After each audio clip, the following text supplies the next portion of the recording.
नाम और बदनाम भी हम लोग जानकारी कर रहे हैं। किसी को भी बख्शा नहीं जाएगा।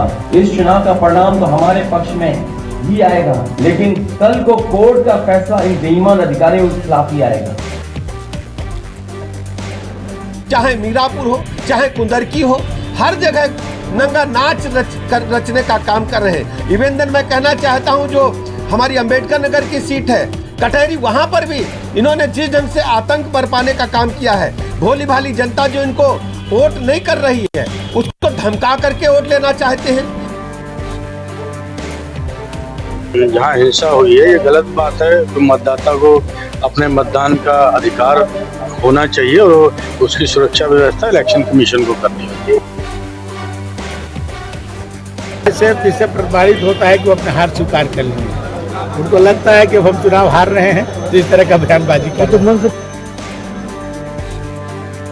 लोकतंत्र में आप संविधान की प्रति लेकर केवल तमाशा दिखाने चाहते हैं और संविधान की धज्जियां उड़ाने का काम करते हैं। लोकतंत्र के महापर्व पर 9 सीटों पर उपचुनाव हो रहा है। समाजवादी पार्टी लोकतंत्र की संविधान की धज्जियां उड़ाना चाहती है।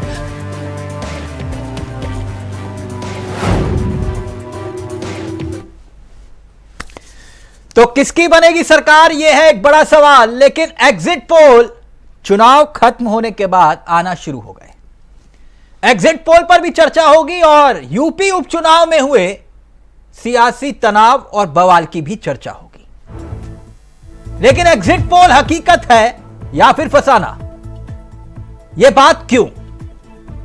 हरियाणा का चुनाव आपको याद होगा। हरियाणा में क्या हुआ? हरियाणा में सारे के सारे एग्जिट पोल जो कांग्रेस की सरकार बनने का दावा कर रहे थे वो सभी मुंह के बल गिरे। अब किसकी बनेगी सरकार? एग्जिट पोल फिर से आए।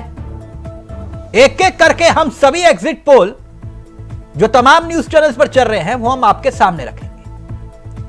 लेकिन महाराष्ट्र और झारखंड के महा एग्जिट पोल में क्या वाकई एनडीए के लिए राहत की खबर है? महायुति या आघाड़ी, किसकी दौड़ने जा रही है गाड़ी? चुनाव तो खत्म हुआ, लेकिन जनता ने किस पर दांव लगाया उसके भी आंकड़े हकीकत में तब्दील होंगे जो दिखाए जा रहे हैं, या फिर एक बार फिर से ये एग्जिट पोल मुंह के बल गिरेंगे? झारखंड में क्या वाकई नहीं होगा परिवर्तन या फिर भगवा लहराएगा परचम? वोटिंग पैटर्न, यहां एक बात गौर करने वाली है। सभी एग्जिट पोल अधिकांश सीटों का हिसाब किताब दे रहे हैं कि किस राजनीतिक दल को कितनी सीटें मिल रही हैं, लेकिन वोट फीसदी इसमें सबसे महत्वपूर्ण होता है। वोट फीसदी, 1% वोट इधर से उधर हुआ तो 10-15 सीटें 20 सीटें इधर से उधर हो सकती हैं। बहुत हद तक 1% वोट की बात कर रहा हूं मैं। लेकिन उत्तर प्रदेश से आई सियासी बवाल की तस्वीरें भी आज कई सवाल खड़ा कर रही थी और तनाव इस कदर था कि प्रशासन की तरफ से रिवॉल्वर तक दिखाई जा रही थी। पूरे देश में महाराष्ट्र, झारखंड और यूपी के चुनाव की चर्चा है, उपचुनाव।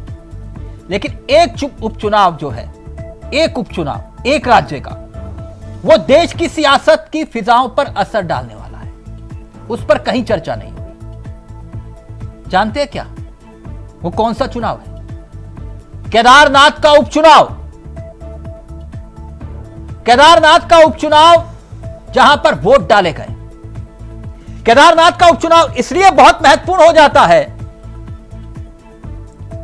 कि अयोध्या में, या यूं कहें कि फैजाबाद सीट पर बीजेपी की हार इस कदर सियासी मुद्दा बनी कि विपक्ष ने कहा कि देखिए अयोध्या हार गए। इसके बाद बद्रीनाथ सीट पर उपचुनाव हुआ, बीजेपी हार गई। विपक्ष ने और ज्यादा मुद्दे को तूल दिया अब केदारनाथ में अगर उपचुनाव में बीजेपी फिसली तो देश की सियासी फिजाओं में एक बार फिर से हिंदुत्व के मुद्दे पर चोट का जिक्र विपक्ष करेगा। जिस मुद्दे पर उपचुनाव पर कोई चर्चा नहीं हो रही है उसका असर भी देश की सियासत पर पड़ना तय है। हम सभी एग्जिट पोल जो आए हैं उनका एक एक करके आंकड़ा आपके सामने रखेंगे, लेकिन उससे पहले यूपी उपचुनाव में जो सियासी बवाल हुआ है उसके बाद जो राजनीतिक दल वार और पलटवार कर रहे हैं वो हम आपको दिखाना चाहेंगे कुछ बयान, और फिर उसके बाद सीधा कुछ एग्जिट पोल जो एक एक करके आंकड़े आ रहे हैं वो हम आपके सामने रखेंगे। पहले कुछ बयान और फिर सीधा रुख करेंगे अपने मेहमानों की तरफ। हमारे लोग सारे वीडियो फोटो इकट्ठे कर रहे हैं और गड़बड़ी में जो पुलिस प्रशासन लिप्त है उन लोगों की नाम और पदनाम भी हम लोग जानकारी कर रहे हैं। मैंने अपने समाजवादी साथियों से कहा है कि सारे वीडियो और फोटो इकट्ठे करें और गड़बड़ी में लिप्त पुलिस और प्रशासन के लोग उनके नाम और पदनाम भी जानें। किसी को भी बख्शा नहीं जाएगा। इस चुनाव का परिणाम तो हमारे पक्ष में ही आएगा, लेकिन कल को कोर्ट का फैसला इन बेईमान अधिकारियों के खिलाफ ही आएगा। हो चाहे मीरापुर हो चाहे कुंदरकी हो, हर जगह नंगा नाच रचने का काम कर रहे हैं। इवन देन मैं कहना चाहता हूं जो हमारी अंबेडकर नगर की सीट है कटहरी, वहां पर भी इन्होंने जिस ढंग से आतंक बरपाने का काम किया है, भोली भाली जनता जो इनको वोट नहीं कर रही है उसको धमका करके वोट लेना चाहते हैं। बड़ी संख्या में एक ऑर्गेनाइज ढंग से हमने देखा इस चुनाव में खासकर कि बुर्का पहन करके पुरुष जो इनके समर्थक लोग हैं वो बुर्का पहन करके मतदान करना चाहते हैं। और भारतीय जनता पार्टी ने लगातार निर्वाचन आयोग से इस बात की शिकायत की है कि ये बिल्कुल बर्दाश्त नहीं होगा।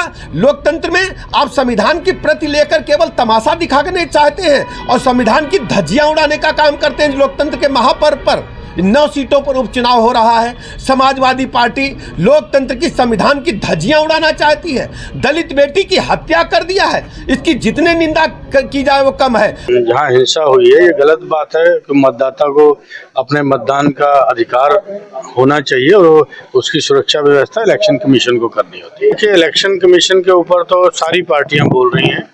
इलेक्शन कमीशन एक संवैधानिक चीज है जिसका पालन इलेक्शन कमीशन नहीं कर रहा है। ये मैं ऑन रिकॉर्ड आपको बोल रहा हूँ। ये दसियों केसेस हैं तो उसके ऊपर संज्ञान लेते। हमारे प्रतिनिधि मंडल को मिलने तक का समय नहीं वो लोग देते, जबकि ये सब दलों का अधिकार है कि इलेक्शन कमीशन को उसको सुनना है। कि इलेक्शन कमीशन एक पार्टी बन गया है। इससे प्रभावित होता है कि वो अपने हार स्वीकार कर लेंगे। उनको लगता है कि हम चुनाव हार रहे हैं तो इस तरह का बयानबाजी कर रहे हैं। और किसी भी अधिकारी खुदे बोल रहे हैं, अब खुदे बोल रहे हैं, इसका मतलब है कि चुनाव हार रहे हैं। मुस्लिम बहुल इलाके में सीट भाजपा जीत रही है। मुस्लिम बहुल इलाके में बुर्का में भाजपा जीत रही है, महाराष्ट्र में भाजपा जीत रही है और उत्तर प्रदेश के महिलाओं को बुर्का हटाया जा रहा है। क्या कहना चाहेंगे? तो क्या इनको इजाजत दे दी कि एक ही आदमी 10 चोट मारे? जब उसकी पहचान निर्वाचन आयोग का गाइडलाइन है, कोई हम आप थोड़ी तय करते हैं। किसी के व्यक्ति क्या बने, कोई उसका पहचान होना चाहिए कि कौन व्यक्ति वोट डालने आ रहा है। अब एक ही व्यक्ति 10 बार वोट डाले ये कोई ये कोई सही है थोड़ी, ये तो निर्वाचन आयोग है। तो चलिए अपने मेहमानों की तरफ रुख कर रहे हैं सीधा, और साथ ही साथ वो तमाम एग्जिट पोल एक एक करके हम आपके सामने रखने वाले हैं जहां पता चलता है कि किसकी सरकार बनी। लेकिन 4 चेहरे आपकी स्क्रीन पर है। मनोज पंडित जी हमारे साथ बीजेपी के अनुभवी चेहरे हैं, हमारे साथ आशीष जी कांग्रेस के युवा चेहरे हैं, पूजा जी हमारे साथ समाजवादी पार्टी का चेहरा है, और साथ ही परमवीर जी हमारे साथ इस कार्यक्रम का हिस्सा बन गए हैं, राजनीतिक विशेषज्ञ हैं। आप सभी का बहुत बहुत स्वागत है। सबसे पहले मनोज पंडित जी शुरू करें एग्जिट पोल। पंडित जी आज जोश में दिखाई दे रहे हैं, ऑडियो उठाइए पंडित जी का। पंडित जी आज मुस्कुरा रहे हैं। अब तिलक भाई जो सरकार बनानी है तो मुस्कुराना भी पड़ेगा और जोश भी दिखाना पड़ेगा। अच्छा, सरकार बनानी है तो चलिए आंकड़े बताते हैं कि सरकार आप बना रहे कि नहीं बना रहे हैं। ये एग्जिट पोल, ये वही एग्जिट पोल है जो आंकड़े में आपके सामने रख रहा हूं, जो हरियाणा में मुंह के बल गिरे थे।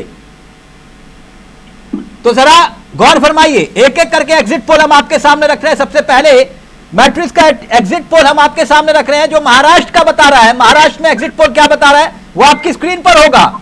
महाराष्ट्र में एग्जिट पोल यह बता रहा है कि बीजेपी 150 से 170, कांग्रेस 110 से 130 और साथ ही साथ अदर्स 8 से 10 सीटें।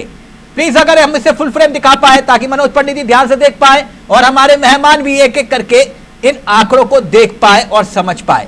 प्लीज फुल फ्रेम करिएगा इन आंकड़ों को। यह देखिए आपकी स्क्रीन पर यह आंकड़ा, सबसे पहला आंकड़ा है जब 150 से 170 सीटें मैट्राइज दिखा रहा है महाराष्ट्र में और कांग्रेस को 110 से 130, अदर्स को 8 से 10 सीटें। अब अगला आंकड़ा आपके सामने झारखंड का भी आएगा और झारखंड में आंकड़ा यह बता रहा है कि बीजेपी की सरकार बन रही है। 42 से 47 सीटें, कांग्रेस 25 से 30 और 1 से 4 सीटें मैट्राइज का झारखंड का आंकड़ा आपके सामने। अगर हम वोट परसेंटेज की बात करें तो वोट परसेंटेज यह बताता है कि बीजेपी को 45% के आसपास वोट मिल रहे हैं, जबकि कांग्रेस को 38% के आसपास वोट और अन्य को 17% के आसपास। यह मैट्राइज का हम आपको आंकड़ा दिखा रहे हैं। इसके साथ ही साथ अगर हम बात बीजेपी के वोट परसेंटेज की करें तो महाराष्ट्र में बीजेपी को करीब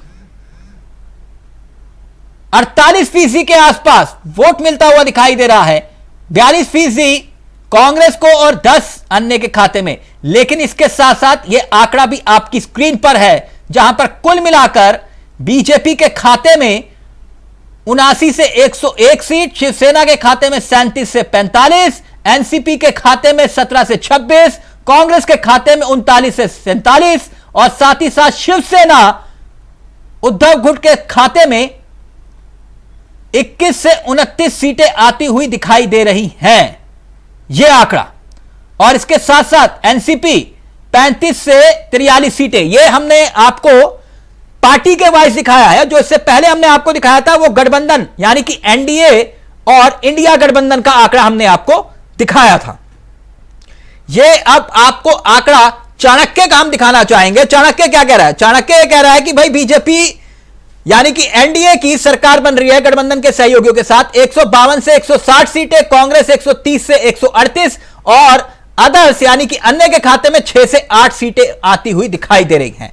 वहीं महाराष्ट्र के आंकड़े पर चाणक्य का गौर फरमाए तो आंकड़ा यह दिखाई देता है कि करीब 47% वोट बीजेपी को मिल रहे हैं, कांग्रेस को 42%, अन्य के खाते में 11। और इसके साथ साथ झारखंड में चाणक्य का आंकड़ा क्या आया है वो भी हम आपके सामने रखते हैं। झारखंड में 45 से 50 सीटें आती हुई बीजेपी गठबंधन को दिखाई दे रही हैं, कांग्रेस के खाते में 35 से 38, अन्य के खाते में 3 से 5 सीटें आती हुई दिखाई दे रही हैं।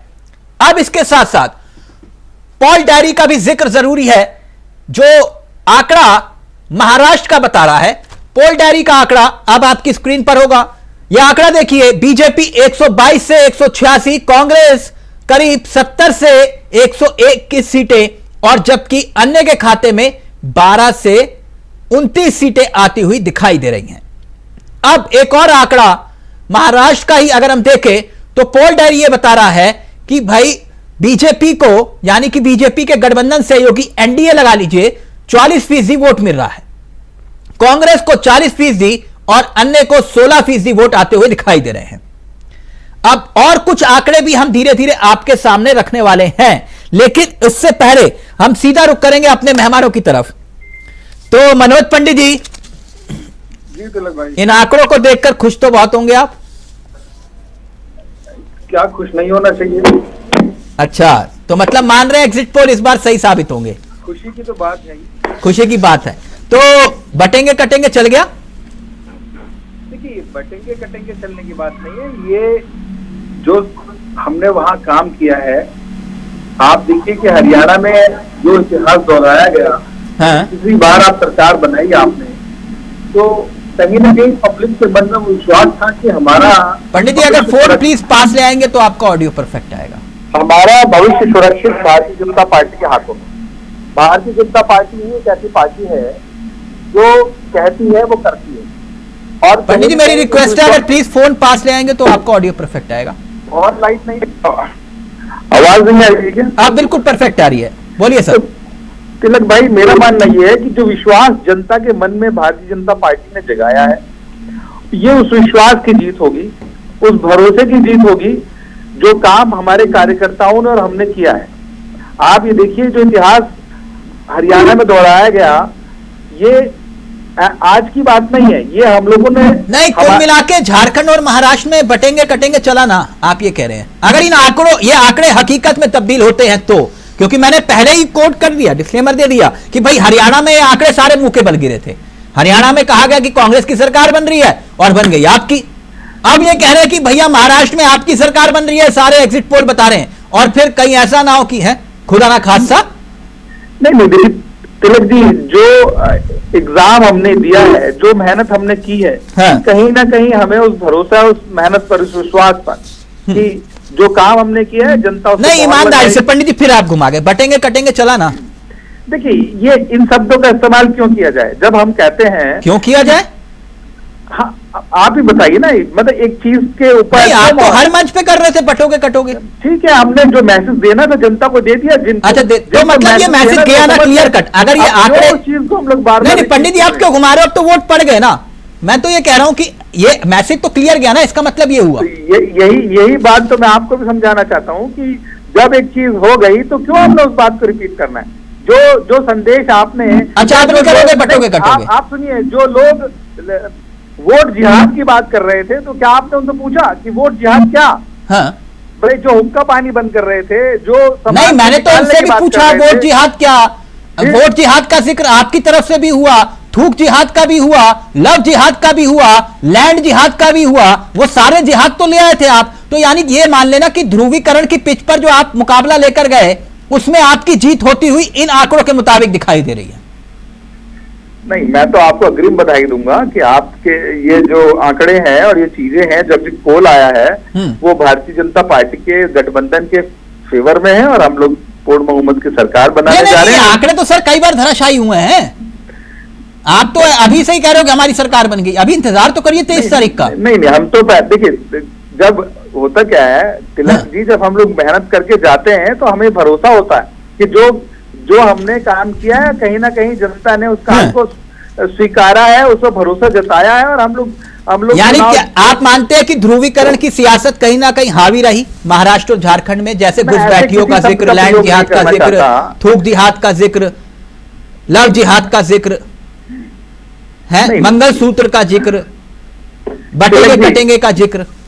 नहीं, वो ठीक है, वो एक अपना मत हो सकता है, पर मैं ऐसे किसी शब्द का प्रयोग नहीं करना चाहता जिससे कि एक चीज वो जो आपके नेता कर रहे हैं, आप हिचकिचा रहे हैं। तो ठीक है, हो गया, कोई बात नहीं, चुनाव हो गया, वोट पड़ गया, चीजें हो गई है, अब आगे की बात। आपको पूरा यकीन है कि आपकी सरकार बनेगी झारखंड और महाराष्ट्र? मुझे नहीं, भारतीय जनता पार्टी के हर कार्यकर्ता को भरोसा है। आशीष मिश्रा जी, देखा आपने, मनोज जी कह रहे हैं कि भाई अब नाम मतलब हो गया, जो होना था वो बटेंगे कटेंगे हो गया। लेकिन ये तो आशीष जी बड़ा अफसोस हुआ सर आंकड़ों को देख के। महाराष्ट्र से टाटा बाय बाय और झारखंड से भी अलविदा हो रहा है आपका। तिलक भाई, सबसे पहले तो आपको नमस्कार और हमारे पैनल में उपस्थित सभी साथियों को नमस्कार। और हमारे मुकेश पंडित जी जिस प्रकार से खुशी मना रहे हैं, तो मैं चाहता हूं कि 2 दिनों के लिए मैं उनको एक बार जीत की शुभकामनाएं भी दे देता हूं। 2 दिन ताकि खुश रहें, तीसरे दिन भी भाई निराश मत होइएगा, क्योंकि लोकतंत्र की प्रक्रिया है, यहाँ पे बहुत सारी चीजें हार जीत लगी रहती है। लेकिन जनता के बीच जब हम काम करने के लिए जाते हैं तो अपने वादों पे, अपनी बोली भाषा पे, अपनी मर्यादा के तहत और अपने कर्मों के माध्यम से जाते हैं। अभी आप इतने से ही अंदाज लगा लीजिए कि जब देश के प्रधानमंत्री बटेंगे कटेंगे, उत्तर प्रदेश जैसे इतने बड़े राज्य के जो संस्कृति के नाम से जाना जाता हो प्रदेश, उसके मुखिया आके राज्य में बटेंगे कटेंगे जैसी भाषा करते हैं, और हमारे राज्य में आने के बाद अभी बटेंगे कटेंगे पे बाद में चर्चा कर लेंगे। अब तो हो गया चुनाव वोट। मैं आशीष जी, मैं इन आंकड़ों की बात कर रहा हूं, आप इस पे यकीन करें कि नहीं? क्योंकि आप क्या था, हरियाणा चुनाव के वक्त आप लोग भंगड़ा डाल रहे थे, नतीजे आने से पहले तक कह रहे थे कि नहीं लड्डू का ऑर्डर करो जल्दी से, देरी नहीं होनी चाहिए, वो लड्डू जो है वो मनोज पंडित जी को खाने पड़े। नहीं, लड्डू नहीं, जलेबी। जलेबी, हाँ जलेबी तो इनकी फेवरेट हो गई। तिलक भाई, जिस फैक्ट्री में गुहाना की फैक्ट्री में जलेबी, मनोज पंडित जी ने कहा 23 तारीख का ऑर्डर आज से ही मेरा जलेबी का ऑर्डर, तो अब ये बताइए, आंकड़ों पर यकीन है आपको कि नहीं? मेरा सवाल ये था। तिलक भाई, मैं उसी पे आ रहा था, मेरा पहले उस शब्द को कंप्लीट हो जाने दीजिए, 10 सेकंड का सिर्फ है। मैं ये कह रहा था कि अभी जिस प्रकार से आंकड़े आपके माध्यम से दिखाए जा रहे हैं और बटेंगे कटेंगे मुखिया उत्तर प्रदेश के, देश के प्रधानमंत्री कहे, और हमारे प्रदेश में आने के बाद उनके ही अलायंस के उनके ही साथी खुद नितिन गडकरी जी भारतीय जनता पार्टी के, उन्होंने कहा कि ऐसी बातों शोभा नहीं देती है, इन बातों से किनारा करना चाहिए। आज आप खुद देख लीजिए, उनके ही पार्टी के सदस्य हैं हमारे मुकेश भाई, ये खुद किनारा कर रहे हैं। तो मतलब इनके खुद के अंदर कोई सामंजस्य नहीं है, न अजीत पवार में है, न नितिन गडकरी में है, न सुनील तटकरे में है, न ये महोदय में है। अब आते हैं आंकड़े के ऊपर। हाँ। देखिए, सबसे पहली चीज की जो पत्रकार बंधुओं ने दिन रात मेहनत करके आंकड़े को इकट्ठा किया है, अपना विश्लेषण किया है, निश्चित तौर पर मैं उनके खून पसीने मेहनत का सम्मान करता हूं। अब देखिए, बहुत बार ऐसे होते हैं कि आंकड़े आगे पीछे हो जाते हैं।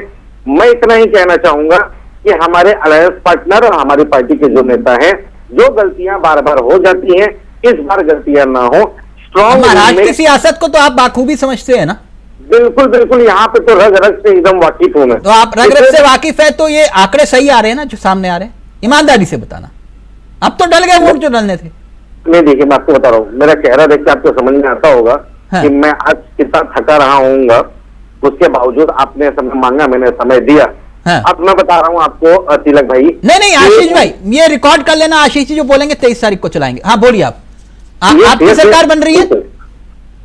100% हम अपनी सरकार बना रहे हैं। हाँ। अब इतना मैं आपको एक चीज बताता हूँ, लाडली बहना जैसी योजना का जो प्रलोभन का एक यहाँ पे एक योजना चलाई गई चुनाव के 4 महीना पहले, मनोज जी मुस्कुरा क्यों रहे हैं आप आशीष जी के पास से? महायुति सरकार को ये लाभ मिला है, वरना आपने जो है आप देखिए क्या हालत है। तो मेरा मानना है कि सपने देखने का अधिकार सबको है, आशीष भाई को भी है, और आशीष भाई ने हमें बधाई दी, हम आशीष भाई को बधाई देते हैं कि जो आपके चेहरे पे पंडित जी हम भी यही चाहते हैं कि हमारी लोकतंत्र की ये खूबसूरती जो डेमोक्रेसी है ये बरकरार रहे।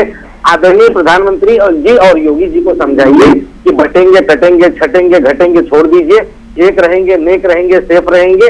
ये निश्चित तौर पर ये पहले भी था, देखिए आज भी है। और देखिए भाई, मेरा मानना ये है कि जो मेहनत आपने की है, दे रहा हूँ मैं आपको, बहुत बड़ी बात बताऊँ, आप चेहरे पे नजर आ रहा है।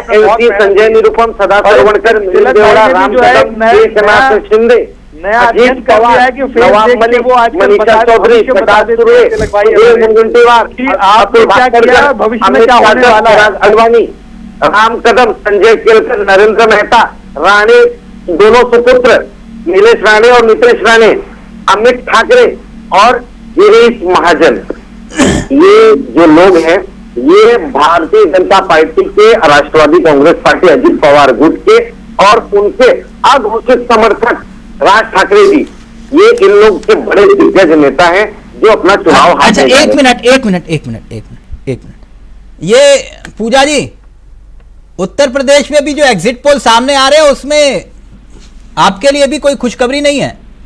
यूपी में आंकड़े आ रहे हैं कि 6 सीटें बीजेपी जीत रही है और बाकी जो बची 3 सीटें आप। देखिए, पहली बात तो नमस्कार तिलक जी, और साथी श्रोताओं को मेरा नमस्कार।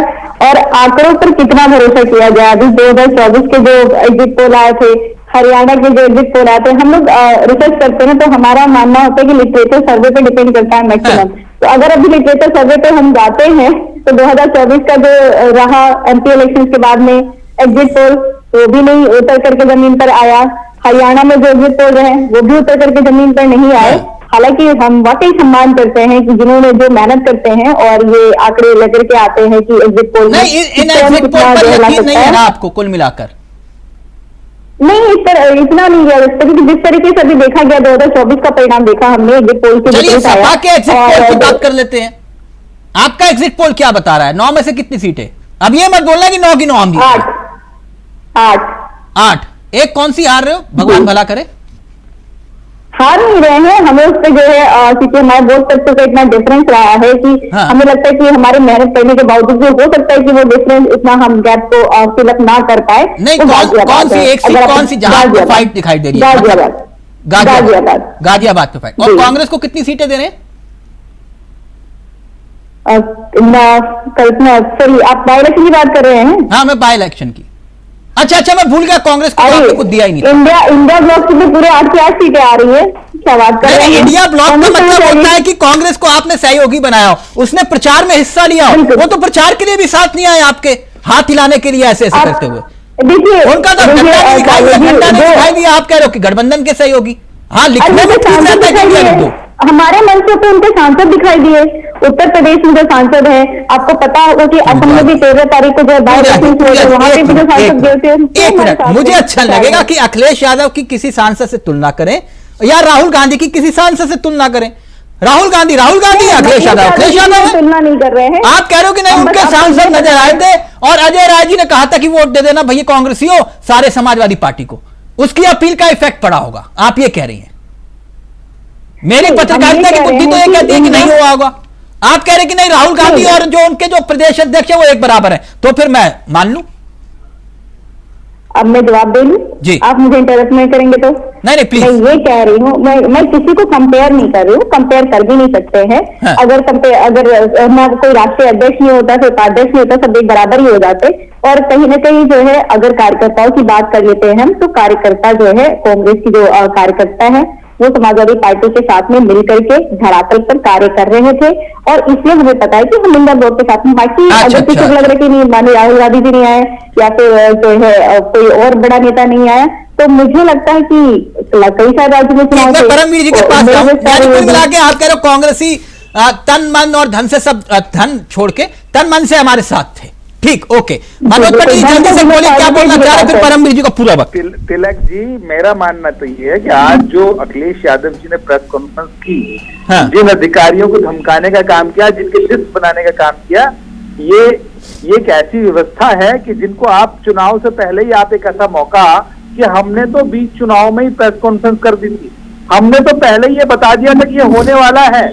आप कन्वेंट तो आरती क्या पढ़े लिखे तो फारसी क्या, अरे ज्यादा समय नहीं है, आज 20 तारीख है, 23 तारीख दूर नहीं है, तो हिंदू लोग उतना ओवर कॉन्फिडेंस सही नहीं है। आपने जितना पुलिस बल का इस्तेमाल करना था उतना पुलिस बल का इस्तेमाल कर लिया, जितना आपको वोटर्स को प्रताड़ित करना था आपने उतना कर लिया, और जनता ने वोट दिया है। आपको क्या लगता है कि आप माननीय मुख्यमंत्री जी को मुख्यमंत्री पद से हटाने जा रहे हैं? मैं आपको बता दे रही हूँ परिणाम आएंगे, आप मुख्यमंत्री जी को मुख्यमंत्री के पद से हटाएंगे। आपने जो है जनता के बीच में कार्य नहीं किया हुआ है, और जनता जो है एक मिनट पंडित जी, एक मिनट पूजा जी, दर्शक लाइव में कमेंट करके पूछ रहे हैं, कह रहे हैं कि अभी क्लियर कर दो, फिर 23 को बाद में बात करेंगे कि भाई ये मतलब ईवीएम वाला मसला है कि नहीं है, खत्म हो गया। तिलक जी, इस बात को समाजवादी पार्टी कितनी बार रिपीट करेगी? माननीय राष्ट्रीय अध्यक्ष जी ने 23 तारीख को ये मत कहना कि भैया ये प्रशासन जो है इनके दबाव में था इसलिए वोट वहां हमारे पास अगर जो है 9 की 9 सीटें जीत जाते हैं ना तिलक जी, तब भी हम जो है रिलीजन पे भरोसा नहीं करते हैं। अगर हम जो है धरातल पे रह करके मेहनत कर रहे हैं, जिस तरीके से हम लगातार इलेक्शन कमीशन के पास में जो है कंप्लेंट लाइव में कमेंट आया, आज से हार का बहाना तलाश लिया इन्होंने, ठीकरा प्रशासन के सर फोड़ेंगे, आप लिख के ले लो। नहीं बिल्कुल नहीं, प्रशासन के ऊपर प्रश्न उठा रहे हैं, उसे उठाते रहेंगे। प्रशासन के ऊपर फोड़ने का कार्य भाजपा का है। आप देखिए परमवीर जी, ये पूरे देश की मीडिया आज एग्जिट पोल, हमने कहा चलिए हम भी दिखा दें।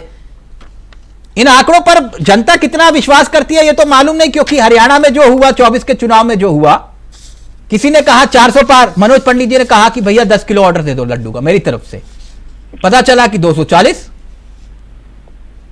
हरियाणा में भाई आशीष जी ने कहा कि भैया जलेबियों के ऑर्डर देना, लड्डू के मत देना, पता चला वहां है वो जिनको ढोल वालों को बुलाया था उनकी पेमेंट भी नहीं की उन्होंने, वो बोले कि ढोल तो बजे नहीं तो हम पेमेंट क्यों करेंगे। एक मिनट आशीष भाई, एक सेकंड, मेरा थोड़ा अलग मसला है।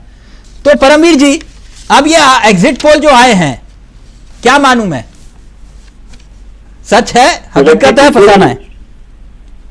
एग्जिट पोल जो करने वाले होते हैं वो अपना पूरी मेहनत करते हैं, अपने रिसोर्सेज लगाते हैं, अपने मेथड्स लगाते हैं, लेकिन फिर भी देखिए वो संस्थाएं हैं, उनके पास लिमिटेड रिसोर्सेज होते हैं, तो वो एक सर्टेन फैक्ट में जाएंगे, कहा जाए, मतलब मैं क्वेश्चन मार्क नहीं खड़ा करता हूँ, अपनी सहज अपनी बुद्धि के साथ विवेक से पूरा देते हैं, लेकिन वो भगवान नहीं है, ना ही कोई वो जनता जनार्दन है। क्योंकि आजकल के चुनावों में मैंने देखा है, जो सीमित अपनी बुद्धि से देखा है मैंने, बहुत सा वोटर साइलेंट वोटर है जो बटन दबाने के बाद तक भी अपने पत्ते नहीं खोलता है। हाँ। बड़ी मात्रा में ऐसे लोग हो गए हैं कि होना भी चाहिए, खूबसूरती है डेमोक्रेसी की। तो रिजल्ट आ जाते हैं इस तरीके के उल्टे, पॉपुलर नैरेटिव के इर्द गिर्द रिजल्ट नहीं आ रहे हैं। 2014 से हमने देखना शुरू कराया, अगर देखा जाए तो 2014 से आप आज पिछले इलेक्शन स्वयं कवर करेंगे, पॉपुलर नैरेटिव के इर्द गिर्द नहीं आता है। या जो परंपरागत मुद्दे बनाए जाते थे कि M-Y फैक्टर है, या हरियाणा में चला था अजगर चला था, और लाडली बहना योजना, या मुफ्त की चीजें देने की जो साउथ इंडिया से शुरू हुई थी बातें, उनका इर्द गिर्द चुनाव नहीं घूमता है आजकल। एक चुनावी पूरी राजनीति में छोटी सी बात सटीक बैठेगी। संस्कृत में श्लोक आते हैं कि एको अहम द्वितीय नास्ति, न भूतो न भविष्याति। नेता इस बात के ऊपर विश्वास बहुत करते हैं कि छाती ठोक कर मैंने कह दिया 9 सीटें मेरी हैं और आने वाले 10 साल तक और सत्ता नहीं जाने वाली, हर पार्टी करती है। ये अपने जो काटर होता है, अपने वोट बैंक होता है, उसमें जान फूकने के लिए कि लगे रहो हम जीत रहे हैं। तो ये मॉरल बूस्टिंग की टेक्नोलॉजी होती है। नेता को पता होता है कि ऐसा कुछ नहीं हो रहा है, और ऐसा इसलिए कहकर वो पार्टी के अंदर अपनी पकड़ भी बना के रखता है। नहीं, आंकड़े जो दिखाई दे रहे हैं और वोट परसेंटेज का जो खास तौर पर जो महत्वपूर्ण फैक्टर होता है कि भाई अगर 1% के इधर उधर हुआ तो पूरा का पूरा चुनाव का रुख मुड़ जाता है, लेकिन जब वोटिंग परसेंटेज 6% के आसपास डिफरेंस होता है तब खेल स्पष्ट हो जाता है कि भाई किसकी सरकार बन रही है। मैं गलत तो नहीं हूं ना परमवीर जी? एग्जैक्टली दिनेश जी, एक चीज यहाँ पर बहुत अच्छी देखने में हुई है। महाराष्ट्र में पिछले विधानसभा चुनाव से 1% वोटिंग कम हो गई, झारखंड में बढ़ गई 1% से लगभग इधर उधर। तो ऐसा क्यों हुआ, ये मैं विश्लेषण कर रहा हूं, अपने हिसाब से कर रहा हूं। झारखंड में 1% जो बढ़ा है ना, ये ऐसा नहीं होगा सरकार किसी की भी बने, क्लियर मेजोरिटी की आएगी, किसी को किसी की आवश्यकता नहीं होगी। लेकिन महाराष्ट्र में दिक्कत होने वाली है। कोई भी धड़ा, मुझे नहीं लगता है कि अपने धड़ों के अंदर भी किसी और को ढूंढना पड़ेगा बाहर। नहीं, आपने साइलेंट वोटर का जिक्र किया, तो बीजेपी साइलेंट वोटर मतलब मानती है कि जो महिला वोटर है वो साइलेंट वोटर है और वो हमारे साथ है। लेकिन झारखंड के परिप्रेक्ष्य में जो योजनाएं खासतौर पर अंतिम वक्त में हेमंत सोरेन लेकर आए और महिलाओं ने खासतौर पर जो वोट डाले, अब यह बड़ी कंफ्यूजन हो रही कि भाई किसके पक्ष में, क्योंकि उस कहीं ना कहीं योजना का मैया योजना का असर जो है वो दिखाई दे रहा है, माना जा रहा है ग्राउंड पर। तिलक जी, ऐसी योजनाएं बहुत फायदेमंद रहती है। मध्य प्रदेश में लाडली बहना योजना ने फायदा किया था बीजेपी को। या दिल्ली के अंदर केजरीवाल जी को हिला नहीं पाए थे बीजेपी के सब तमाम उससे, तो ये योजनाएं फायदा करती हैं। लेकिन साइलेंट वोटर जो है ना, महिलाओं के साथ साथ दूसरी कम्युनिटी भी बन रही है। कम्युनिटी मतलब मेरा इंग्लिश टर्म है, बस ऐसे बोलना चाह रहा हूं मैं। जहां पर कुछ राजनीतिक दलों ने, कुछ पॉपुलर नेताओं ने अपनी जाति को मान लिया था कि ये तो मेरी कहीं जाने नहीं वाली है, सेंध वहां पर भी लग रही है। वो वहां पर भी कहते हैं कि नहीं भाई, मेरा तेरा सरनेम सेम है, तो इसका मतलब ये नहीं है कि मेरा वोट तेरे को पक्का है। तो काम करेगा तो वोट मिलेगा। तो ऐसे वोटर भी साइलेंट वोटर्स बन रहे हैं। अच्छा, इस चुनाव को राहुल वर्सेस मोदी माने या फिर जल्दबाजी होगा? तिलक की जल्दबाजी होगा। जल्दबाजी इसलिए होगा क्योंकि देखिए, दोनों ही इतने बड़े कद के नेता, वो नहीं चाहेंगे कि यूपी के बाई इलेक्शन से उनका नाम जुड़ जाए, या झारखंड के मतलब नहीं, यूपी के बाई इलेक्शन में तो सीधे फाइट जो है वो योगी वर्सेस अखिलेश है। ये तो किसी प्रत्याशी भी जानते हैं, वो तो क्लियर है ना, वो तो किसी से छिपा नहीं। उन दोनों लोगों से पूछेंगे तो वो डिनाई कर देंगे एकदम। नहीं, कौन डिनाई करेगा? पूजा जी डिनाई करोगे आप? मैं प्रमाण दे दूंगा यहाँ पर, अगर डिनाई करेगा तो प्रमाण दे दूंगा कि क्यों नहीं। ये फैक्ट है कि अगर देखा जाए तो उत्तर प्रदेश में जो है माननीय राष्ट्रीय अध्यक्ष जो श्री अखिलेश यादव जी जो हमारे प्रत्याशी हैं और भाजपा की टक्कर है, ये तो फैक्ट है। हाँ, ये सच्चाई है। हाँ, ये परमवीर जी कौन मना करेगा? जो अखिलेश यादव कहते थे मैं बाई इलेक्शन में कभी प्रचार नहीं करूंगा, कसम खाता हूं, उन्होंने अपनी कसम तोड़ दी। भाई क्यों तोड़ी? कहानी है नहीं, कहानी मैं कहानी ये मानता हूं कि भाई जब लड़ाई सीधे आमने सामने की हो तो नेता वही है जो फ्रंट पर आकर लीड करे, वो चाहे अखिलेश यादव हो चाहे योगी आदित्यनाथ हो। यहां पर दिखाई दिया दोनों नेताओं ने आकर खुद सामने लीड किया। आशीष जी कुछ रिएक्ट करना चाह रहे हैं? आशीष जी बोलिए, क्या कहना चाह रहे हैं? फिर मनोज पंडित जी आपके पास आ रहा हूं। तिलक भाई, सबसे पहले तो मैं आपको लेके चलता हूँ, वो जो ईवीएम वाले मुद्दे पे थे आप, अगर ईवीएम मशीन जो है इन 2 रातों में, आज कल परसों, अगर ये 2 रातों में कचड़े की गाड़ी में, एसडीएम की गाड़ी में, डीएम की गाड़ी में, पुलिस की गाड़ी में, नेताओं की गाड़ी में, होटल्स के कमरों में अगर नहीं पकड़ी जाएंगी, निश्चित तौर पर हम ये बात कहेंगे और स्ट्रांग रूम पे हमें निगरानी पूरी रखनी होगी। लेकिन जो हम लोगों ने पहले से तय करके रखा है और जो हम लोगों ने बताया है, प्रमाणित भी किया है बार बार, कि यदि हम 100 में से 100 सीटें जीते तभी भी ईवीएम पे हमारा संदेह जस का तक बरकरार रहेगा। आप ये कह रहे हो कि राहुल गांधी ने ऐतिहासिक वोटों से चुनाव जीता तब भी आपको संदेह है?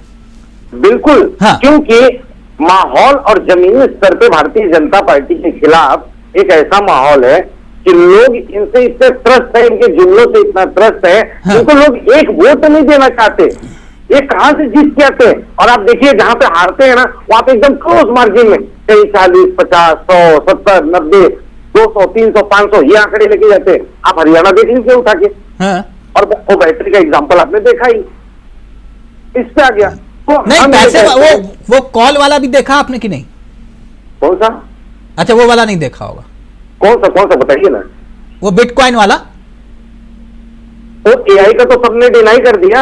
अच्छा, और मैं ये कहता हूं कि इतने दिन से तुम्हारे पास पड़ा है, ये चुनाव के समय कहाँ आया? हाँ, तो वो चुनाव लड़ रहे हैं भाई, वो चुनाव में आप अपना अस्त्र करोगे, वो भी चल दिए। हाँ, नहीं सुनिए ना, ये तो गलत बात है। वो कोई सत्संग थोड़ी ना करने आए हैं, वो भी तो राजनीति कर रहे हैं सर। राजनीति कर रहे हैं, लेकिन परमवीर जी जल्दी से क्या रिएक्ट करना चाहिए, क्या बोलना चाहिए? हत्या तो कोई राजनीति नहीं करता। एकनाथ शिंदे क्या कहते हैं पता है?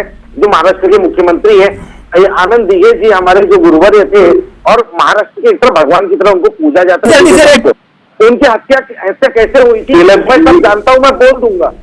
सोचिए उस पर चुनाव लड़ रहे हो, इतना दुर्भाग्य है ये। प्लीज परमवीर जी जल्दी से प्लीज। जी देखिए, सभी लोगों के दामन पे दाग होता है चुनाव के अंदर। भारतीय चुनाव के अंदर कोई पार्टी या कोई चुनाव ऐसा नहीं था जहां पर ऐसे मामले सामने ना आए हो। तो इस पे तो कोई पार्टी सफाई देने से रही है, अपना साफ साफ निकल के आने वाला नहीं है। रही चुनाव के अंदर ईवीएम की बात, तो ईवीएम का इस्तेमाल तो कहा चैलेंज किया जाता है, तो वहां पर तो कोई जाता नहीं है, वहां पर तो अपना मत रखते नहीं है।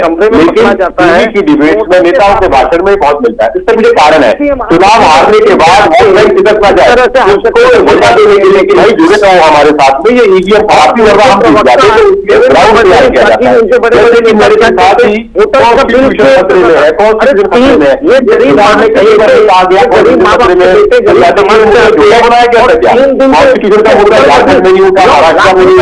यूपी के बाई इलेक्शन में नहीं हुआ। एक मिनट की बात होगी तो इसमें ईडी इनकम टैक्स का इन्वॉल्वमेंट होगा। आशीष जी एक मिनट, आशीष अब तो सारा सब कुछ हो गया, अब चुनाव वोट भी डल गए, अब 23 का इंतजार। यानी कुल मिला के परमवीर जी आप ये कह रहे हो, जो हमारे दर्शक ने लाइव में कमेंट किया, कि 23 तारीख को ईवीएम फिर जिंदा हो जाएगी। 100% होगी साहब, 100% होगी। आप ये कह रहे हो? हम तो 20 तारीख को जिंदा कर रहे हैं। क्या कह रहे हैं आशीष जी? हम तो आज ही कह रहे हैं, हम आज ही कह रहे हैं कि हमें आज ही कह रहे हैं, 23 का इंतजार ही नहीं कर रहे हैं। ईवीएम प्रश्न छोड़ दीजिए। हाँ। आप मोबाइल यूज करते हैं? हाँ। भाई हमारे मोबाइल यूज कर रहे, देखो उनकी आवाज जब नहीं आ रही तो कान में लगा रहे न ले जाके, ठीक इसी तरीके से मतलब कहीं न कहीं रिड्यूसिंग होता है ना। तो अगर आज जो ईवीएम मशीन इस्तेमाल हुई है, 2 दिन में उसकी बैटरी और आज के इस्तेमाल में थोड़ी तो डाउन होगी ना। जी एक काम करिएगा, मेरी एक छोटी सी सलाह है आपको। कोर्ट क्यों नहीं जाते? नहीं, कोर्ट छोड़ दो आप परमवीर जी, कोर्ट कई बार हो गया। इस बार चुनाव आयोग अगर बुला रहा तो आप छोड़ जाना। से बहुत लोग राज्यसभा जाने लगे। आशीष भाई बहुत समझदार व्यक्ति हैं आप। इस बार चुनाव आयोग जब बुलाए ना, तो अब कांग्रेस पार्टी को बोलना मैं जाना चाहता हूँ, और वो हैक करके दिखा बुलाएगा ही क्यों? चुनाव आयोग बुलाएगा ही क्यों? नहीं, कई बार बुलाया उसने, 4 बार बुलाया, आप लोग गए?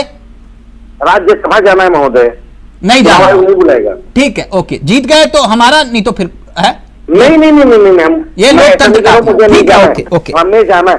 अरे महोदय मैंने आपको तिलक भाई इसको सामने बता दिया, मोबाइल आप यूज कर रहे हो, आज इस्तेमाल हुआ, 2 दिन के बाद उसकी बैटरी डाउन। सर किसी व्यवस्था पर तो यकीन करो, किसी व्यवस्था पर तो यकीन होना चाहिए कि नहीं होगा। एक बार अगर निष्पक्ष अगर सब हो जाए ना, मतलब तो सरकार आपकी बनी तो निष्पक्ष, सरकार आपकी ना बनी तो निष्पक्ष नहीं है। मैं आपको उसके बारे में बता रहा हूं। ये गलत का तर्क है आप लोगों का। नहीं, गलत तर्क नहीं, मैं आपको इसके लिए बता रहा हूं, इसका सुन लीजिए आप। मनोज पंडित जी एक minute, thank you so much Paramvir ji, हमारे साथ जेएमएम के मेहमान इस कार्यक्रम का हिस्सा बन रहे हैं। परमवीर जी हमारे साथ फिलहाल अभी तक इस कार्यक्रम का हिस्सा थे। मनोज पंडित जी, मैं कुछ और आंकड़ों का भी जिक्र करना चाहूंगा और फिर एक बहुत गंभीर मसला है और उस पर मैं चाहूंगा पूजा जी का रिएक्शन, लेकिन उससे पहले कुछ और आंकड़े जो हैं वो भी मैं आपके सामने रखना चाहूंगा। वो आंकड़े हैं PMARQ के, जिसमें वो ये बता रहा है कि भाई आप यानी कि बीजेपी की सरकार बनती हुई दिखाई दे रही है महाराष्ट्र में 137 से 157 सीटें, कांग्रेस 126 से 146, अदर्स यानी कि जो अन्य हैं उनके खाते में 2 से 8।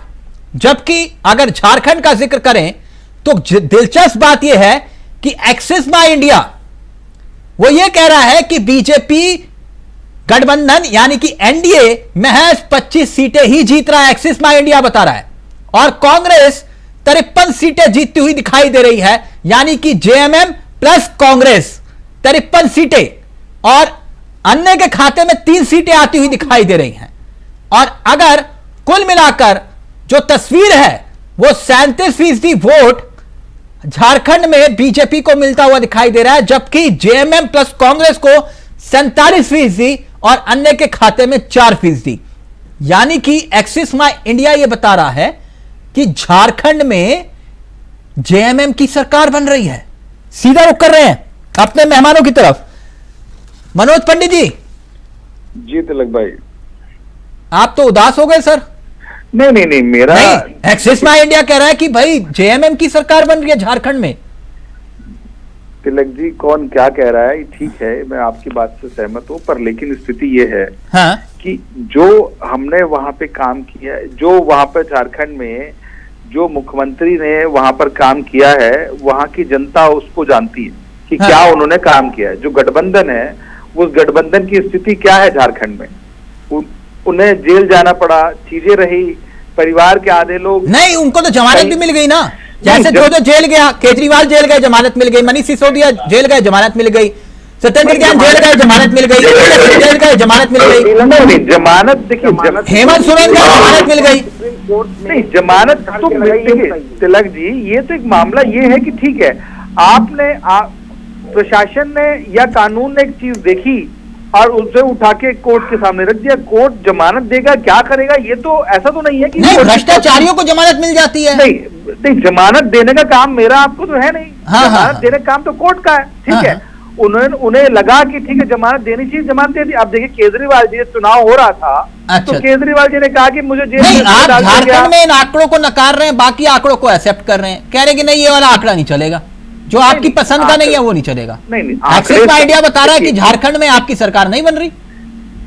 देखिए तिलक जी कहाँ सरकार बन रही है कहाँ नहीं बन रही है, आज 20 तारीख में हम लोग बैठे हैं, ज्यादा दिन दूर नहीं, हाँ ठीक है, बहुत जल्दी सारी पिक्चर स्पष्ट तरीके से साफ हो जाएगी, पता चल जाएगा। और मेरा मानना ये कि वहां जो भारतीय जनता पार्टी ने अपनी चीजें रखी हैं जनता के सामने, कहीं ना कहीं जनता उन पर भरोसा करेगी और हमें जो है सरकार में लाने का काम करेगी। नहीं ये कह रहे थे अभी आशीष जी की जो मैया योजना है उसका असर दिखाई दिया, मैया योजना का असर दिखाई दिया और इसलिए झारखंड में हेमंत सोरेन की बम बम दिखाई दे रही और कल्पना सोरेन उसमें लीड करती हुई दिखाई दे रही। जहां कल्पना सोरेन थी वहां पर महिला खास तौर पर बड़ी तादाद में घर से बाहर निकल रही थी। अच्छी बात है, कोई नहीं इसमें, अब चूंकि ये सबसे बड़ा कांग्रेस के साथ गठबंधन है उनका, तो कांग्रेस कहीं ना कहीं उन वक्तव्य को रखना चाहती है जो वहां के फेवर में। मेरा राजेश मंडल जी हमारे साथ जुड़ गए हैं। राजेश जी मेरी आवाज आ रही है? जी सर। राजेश जी मैंने कहा कुछ आंकड़े बता रहे हैं कि आप जा रहे हैं, कुछ बता रहे हैं कि आप वापस आ रहे हैं, अब किस पर यकीन करें? मनोज पंडित जी कह रहे हैं जो कह रहे हैं कि भैया बीजेपी की सरकार आ रही है सिर्फ उसी पर यकीन करो। देखिए आखिर आप अपने पार्टी के कार्यकर्ताओं को, एनडीए गठबंधन के लोगों को भी तो आखिर काउंटिंग हॉल जाने तक के लिए तो हिम्मत देना होगा ना।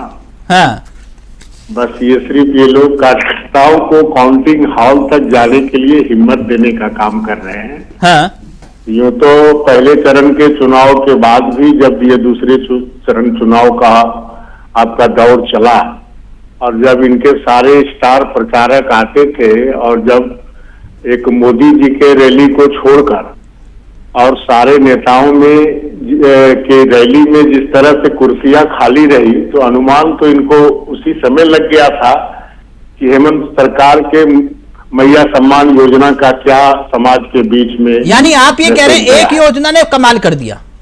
नहीं, एक नहीं, आप चावला जी ये ध्यान से देखेंगे कि हमारे हेमंत सरकार ने ऐसा काम किया कि हमारे समाज के सभी वर्गों के साथ उन्होंने डायरेक्ट सरकार का जुड़ाव किया।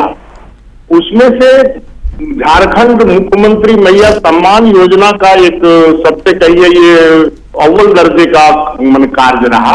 हाँ। लेकिन हमारा जो 200 यूनिट बिजली बिल फ्री देने का है, या फिर जो बिजली बिल माफी की बात थी, या फिर हमारा सावित्रीबाई फुले किशोरी समृद्धि योजना का बात था, या फिर हमारा जो सर्वजन पेंशन योजना की बात थी, या फिर बेरोजगारों को रोजगार देने की हमारा मुख्यमंत्री रोजगार योजना लड़ रही है। हमने पहले कहा है कि 2 करोड़ 60 लाख के वोटर हैं झारखंड के, और हमने 2 करोड़ लोगों को सीधा लाभ पहुंचाया है, और उसमें सभी जाति समाज क्षेत्र के सभी लोगों को ध्यान में रखते हुए सबको लाभ पहुंचाया गया है। और हम लोग चुनाव नहीं, मनोज पंडित जी कह रहे थे कि जो हेमंत सोरेन की छवि है जो भ्रष्टाचारी नेता की, उसके खिलाफ जनता ने वोट दिया है। ये इनकी गलतफहमी है। अब मान लीजिए ये तो बेबुनियाद एक सगुफा आपका डेमोग्राफी वाला जो आपका बांग्लादेश घुसपैठी का दिया। हाँ। लेकिन कहां तक जनता में इनका मतलब स्वीकार किया गया। इसने एक तरफ जनता के बीच में दिया कि सरकारी कोष का जो है गलत उपयोग कर रहे हैं मुख्यमंत्री मैया सम्मान योजना में, आपको सारे जगह पर उसका पैसे का दुरुपयोग होगा या ये योजना नहीं चला सकेंगे।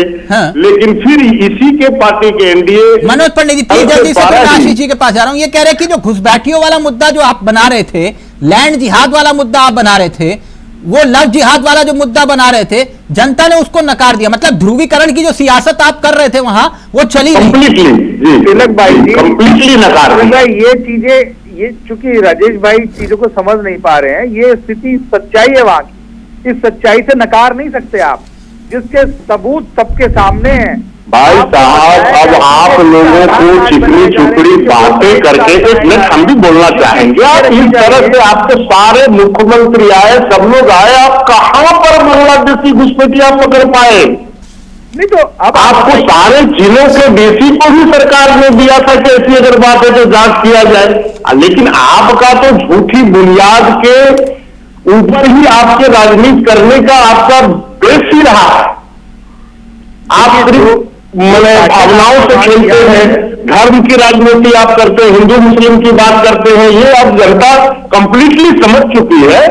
और वो आपका झारखंड में जिस तरह से हमारे मुख्यमंत्री हेमंत सोरेन जी ने और फिर कल्पना सोरेन जी ने जिस तरह से प्रचार का, आपके सारे स्टार प्रचारकों का, इतना कि नहीं आपके नरेंद्र मोदी जी का भी प्रोग्राम प्रधानमंत्री जी का हुआ। एक मिनट प्लीज, मैं आशीष जी के पास जा रहा हूं, फिर पूजा जी एक बहुत महत्वपूर्ण विषय पर आपका कमेंट चाहूंगा।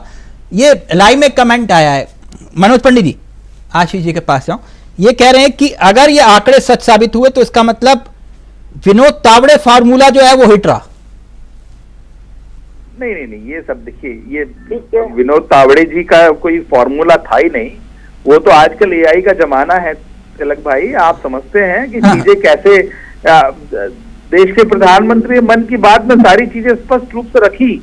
हाँ। कि जो लोग, मतलब वो झूठ था, वो एक होटल में पैसे बांटने की बात थी। वो देखिए वो किसका होटल था, कौन थे वो लोग जिनका होटल था, आप मुझे बताइए। हाँ। क्या हम अपने विपक्षियों के होटल में जाके बैठेंगे? क्या चीजें वहां रखेंगे? क्या आप मुझे बताइए। ये चीजों में कहीं ये कोई तथ्य नहीं है। ये चूंकि चुनाव का वक्त है और एक ऐसा यानी एआई वाला मामला है, आप ये कह रहे हो?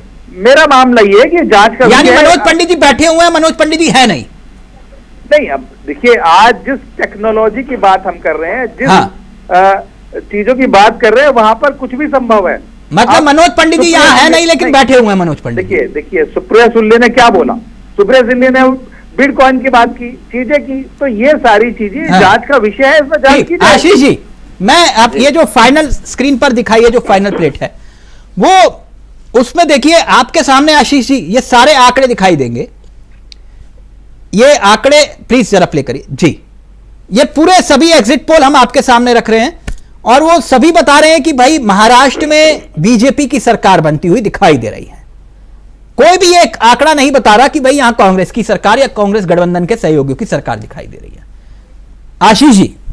तिलक भाई देखिए, सबसे पहले तो मैं आपको एक बात बताना चाहता हूँ कि अभी पंडित जी जो बातें बता रहे थे, मैं आपको बताना चाहता हूँ भारतीय जनता पार्टी जिहाद, पाकिस्तान, हिंदू, मुसलमान, कब्रिस्तान, अखिलेश यादव, लाल टोपी, कांग्रेस, राहुल गांधी, हेमंत सोरेन, ममता बनर्जी, केजरीवाल, ये नाम छोड़ के ना कभी आप उनको कभी काम के बारे में आप कभी सुनोगे नहीं, अपने मुंह से काम के बारे में चर्चा करते थे।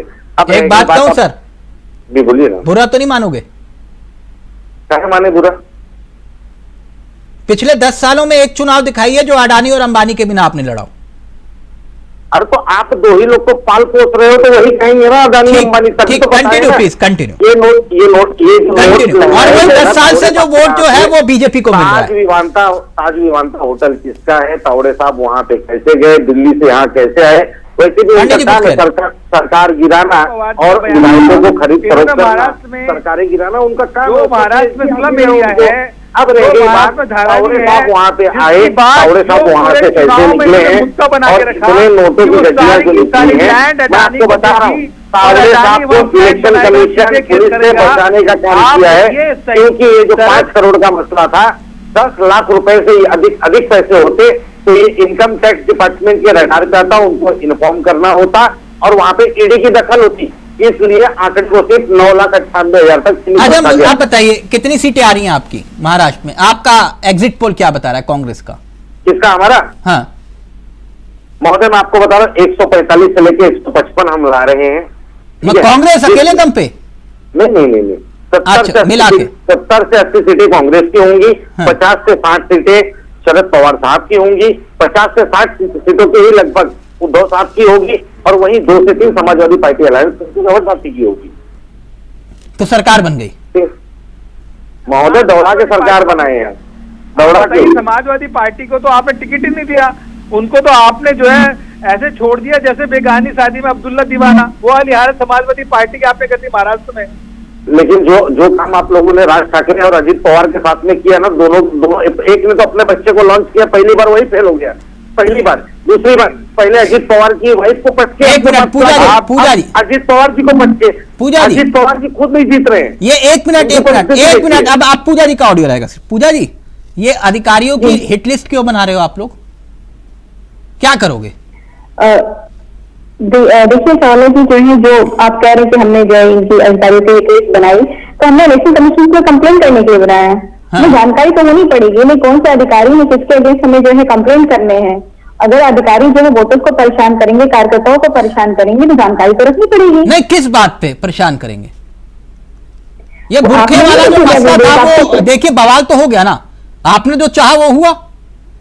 क्या जरूरत थी बुरखे वाले मसले पर इस तरह बवाल पैदा करने की? तिलक जी देखिए, इलेक्शन कमीशन के कहने के बावजूद भी मैं आपको अभी वीडियो दिखा सकती हूँ जिसमें जो है महिला पुलिसकर्मी मुस्लिम महिलाओं को बैरिकेडिंग लगा करके रोकी हुई है और उनका आईडी कार्ड और पहचान पत्र देख रही है, इलेक्शन कमीशन के कहने के बावजूद भी। आपने जो वीडियो दिखाया वहां पे भी आप देखेंगे कि मुस्लिम महिलाओं को पुलिस दिखा रही है। मैं आपको अभी आप चाहे तो अपने चैनल पे मैं वीडियो दिखा सकती हूँ जहां पे पुलिस जो गाँव के अंदर दौड़ा रही है महिलाओं को। तो अगर आप ये सोचिए एप्लीकेशन देने के बाद में, इलेक्शन कमीशन के कहने के बाद में कि आप जो है पुलिस कर्मी जो है आईडी चेक नहीं कर सकते, तब ये होता है। जब ये बुरखे वाली बात आपने उठाई तभी से तय हो गया था कि बवाल होना तय है।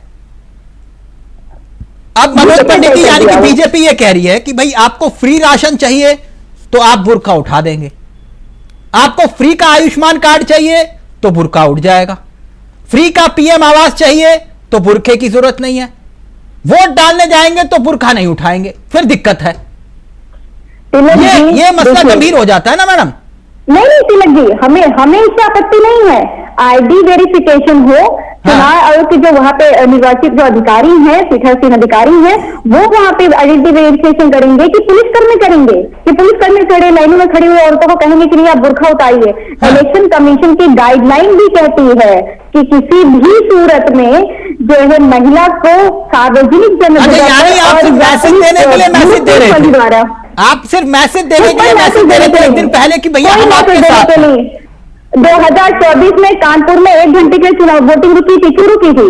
क्योंकि मैं एक बात परेशान किया था। अभी रुक जाइए मनोज पंडित जी रहेंगे। मनोज पंडित जी, ये जो मीरापुर में हुआ वो तस्वीरें आपने भी देखी होंगी, यूपी उपचुनाव में मीरापुर में जी, वो रिवॉल्वर दिखाते हुए, वो राम राज्य है। नहीं, रिवॉल्वर कौन दिखा रहा है? अच्छा, नहीं देखा आपने? मैंने नहीं देखा। अच्छा, नहीं। वो जो वोट देने निकले तो हैं, खबरदार वोट देखने निकले तो। तिलक जी, कौन कह रहा है ये कि वोट देने? पुलिस वाला कह रहा है। नहीं, वोट देने निकले तो क्या मतलब? आप बुर्का, अगर आपने बुर्का, अगर आपके बुर्के, आप मतलब आप क्या चाहते हैं? बुर्के की आड़ में फर्जी? नहीं, यहाँ तो बुर्के का मसला ही नहीं है, बुर्के वाला मसला ही नहीं है यहाँ तो। नहीं तो इस संबंध में मेरी जानकारी नहीं है कि अच्छा, वो जानकारी नहीं है। अच्छा, ये भी जानकारी नहीं होगी कितने पुलिस वाले सस्पेंड हो गए? देखिए तिलक जी, सुबह से चूंकि हम लोग बिजी थे इसलिए देख नहीं पाए उसको। अगर ये चीजें पहले पता होती तो मैं पूरी चीजें निकाल जो संविधान की शपथ ले रहे हैं वो रिवॉल्वर के जरिए लोकतंत्र के सीने तक पहुंच रहे हैं और आप कह रहे हो आपको जानकारी नहीं है? नहीं तो अखिलेश जी ने लिस्ट बनाई है ना सबकी, वो सब नाम सामने आ जाएंगे। वो बहुत धन्य, बनाई है, बहुत धन्य पंडित जी, बहुत धन्य, बहुत बढ़िया। तिलक भाई प्लीज, वक्त खत्म हो गया, जल्दी से 2 सेकंड। ये देखिए, जो आपने बोला ना कि आप राहुल जी ने कब अदानी और अंबानी के बिना चुनाव लड़ा, तो ये देखिए मैं आपसे रिक्वेस्ट करूंगा, ये देखिए मैंने अदानी साहब के ना ऐसे जूम कीजिए प्लीज। ये देखिए अदानी साहब की ना फाइल बनाइए और मैं आपसे चाहता हूँ कि तिलक भाई, मैं आपसे रिक्वेस्ट करके कहता हूँ कि अदानी साहब से एक दिन आप डिबेट रखिए। मैं आपको देखिए, आज नहीं, कल नहीं, परसों नहीं, नरसों, एक दिन वो आएगा, अदानी साहब जेल के अंदर होंगे। और ये जब वो तिजोरी खोल रहे थे राहुल गांधी, तो उस तिजोरी में ये भी रखवा देते। महोदय, रखवाएंगे, थैंक यू सो मच। मैं आपको डिबेट के लिए इसके लिए कहूंगा, देख लीजिए। नहीं, राहुल जी को बोलिए, फिर चर्चा करेंगे, फिर है ना सर? आप बोलिए ना, एक बार चर्चा करवाइए। नहीं करेंगे, राहुल जी को बोलिए ना एक बार चर्चा, वो तो रोज करते हो। थैंक यू सो मच, वक्त इजाजत नहीं दे रहा। मनोज पंडित जी, आशीष जी, पूजा जी और मंडल जी, आपका बहुत बहुत शुक्रिया। तो एग्जिट पोल हकीकत या फिर फसाना? फिलहाल मुझे दीजिए इजाजत। नमस्कार, जय हिंद, जय भारत।